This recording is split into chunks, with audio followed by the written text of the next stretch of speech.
Court in Worcestershire has a layered history, from its early aristocratic roots and its transformation in the Georgian era through its secret role as an RAF base during the turbulent years of World War II, through to the modern era where preservation and adaptive reuse keep its legacy alive.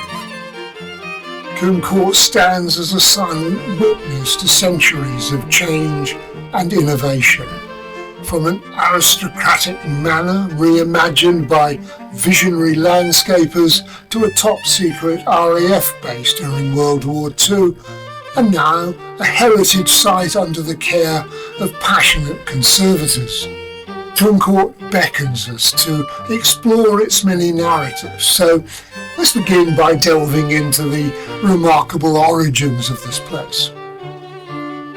Long before the modern world took shape, the first modest red brick house has cause dating back to the early 1640s. Then, as time marched forward, the family's fortunes and ambition led to splendid transformations. In the mid-18th century, under the energetic rule of the 6th Earl of Coventry, the ancient manor was reborn. Instead of demolishing the original structure, he chose to reimagine it, transforming the house into an exquisite example of Neo-Palladian architecture. He recruited the talents of Lancelot Capability Brown, and with his vision, the vast parklands were sculpted to complement the new refaced mansion. And this careful intervention meant that elements of the old were preserved, while grand new wings and a majestic portico were added. And this creative blend of old and new captured not only the architectural rhythm of the era, but also the aristocratic sensibilities of refinement and legacy. So as the visitors meander through the elegant interior, echoes of history resonate. The refined design, touched by other master craftsmen and interior designers like Robert Adam, recall the time when the estate welcomed royalty and high society. George III, Queen Victoria once graced these halls, and their, albeit fleeting visits, serve as an enduring reminder that this is a house of prestige and had a role as a centre of social and political influence. In the 20th century, everything changed. The world's gaze shifted to the urgency of survival, particularly with the outbreak of World War II, when the tranquil estate of Coombe Court was swept into the vortex of national defence. In fact, a new secret chapter was unfolding.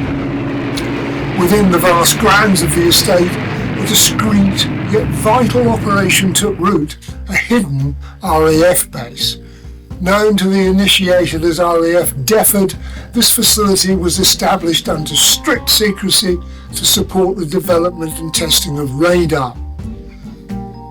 The isolated location of Coombe Court provided the perfect cover. Its grounds served as a haven away from the heavily bombed coastal cities and the Suffolk coast where radar experiments began back in the 1930s, ensuring that those sensitive operations could proceed undisturbed. Former residents at RAF Defford recall the constant hum of activity behind closed doors where scientists and engineers laboured on breakthrough technologies. Civilian scientists worked alongside RAF and Royal Navy air crews to test and refine radar systems, and at its peak, RAF Defford housed around 2,500 people and 100 aircraft.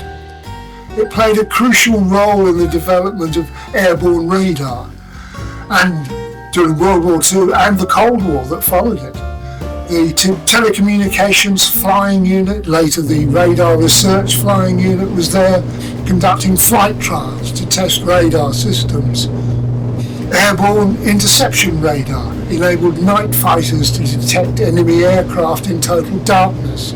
Air-to-surface vessel radar helped counter the German U-boats in the Atlantic. H-2S radar allowed bomber command crews to navigate and identify targets much more accurately, and automatic gun range turret technology improved the defensive capabilities of bombers. The last aircraft from the base flew in 1958, but it carried on into the 1980s, working on military satellites, and the commercial developer of military satellites uses a small part of it to this day. And the RAF Deptford Museum at Coombe preserves this legacy, highlighting the experiments, developments and personal stories. After World War II, Coombe Court entered a period of change, transformation, a time when the scars of war would be mended, but the house would never recover its former glory. This once elite residence simply wasn't sustainable. Indeed, the 10th Earl of Coventry, lost at Dunkirk, left behind an estate that was destined for reinvention.